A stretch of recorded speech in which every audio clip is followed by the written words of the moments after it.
Celebrating Christmas with real-life celebrities can be complicated. This is partly because of the paparazzi they attract, and partly because of the oversized personalities they possess.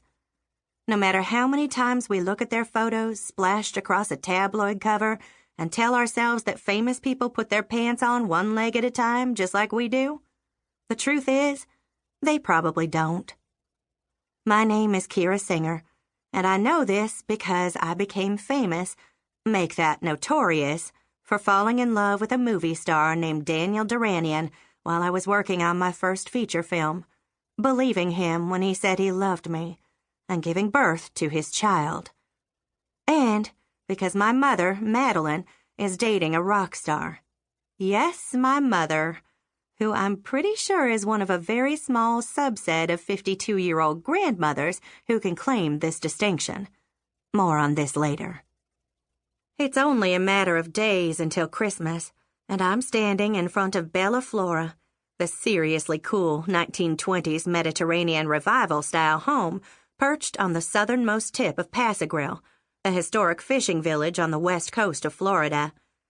I don't know where you're spending the holidays, but it's a sunny 70 degrees here, and the sky is a brilliant blue, streaked with eyebrow-thin white clouds.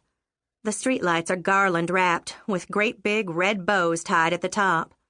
Blow-up Santas and palm tree trunks wrapped in Christmas lights line the two small roads that lead on and off the barrier island. There's a much better chance of toasting marshmallows at a bonfire on the beach than in a fireplace. Anyone who's looking for a white Christmas should stay where they are. Personally, I'll take fine white sand squishing between my toes over snowflakes falling on my head any day. Not that I'm an expert, seeing as how I was raised in Atlanta, where even the mention of snow empties grocery shelves and causes embarrassing events, like 2014's Snowmageddon. The first time we saw Bella Flora, which was all my mother and co-owners Nicole Grant and Avery Lawford had left in the wake of Malcolm Dyer's Ponzi scheme, she looked like a once grande dame in serious need of reconstructive surgery and smelled like a locker room. We brought her back to life out of sheer desperation, and she did the same for us. In the afternoon sunlight, Bella Flora looks like a wedding cake, fresh from the bakery box. Its pale pink walls and acres of windows are trimmed in white icing and accented by bell towers and wrought iron balconies. The whole confection is topped by a multi-angled barrel tile roof. I step through the low wall that encloses a front garden filled with original plants from the 20s and feel the warm glow of love for this home that has been our one safe haven. As I follow a bricked path past a Deco-era dolphin fountain, take the rounded steps up to the colonnade, and let myself in the wooden double doors, that glow is dimmed by the knowledge that I've put Bella Flora at risk and could actually lose her.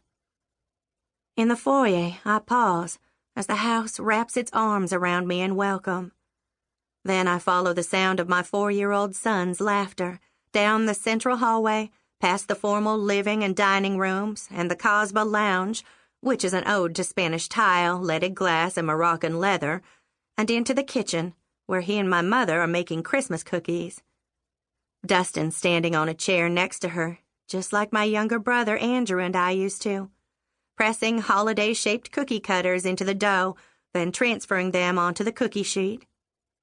His dark eyes are intent on what he's doing, and based on the amount of green and red icing smeared in his dark curls and across the smooth golden cheeks and chin that he inherited from his father, they've been at this for a while.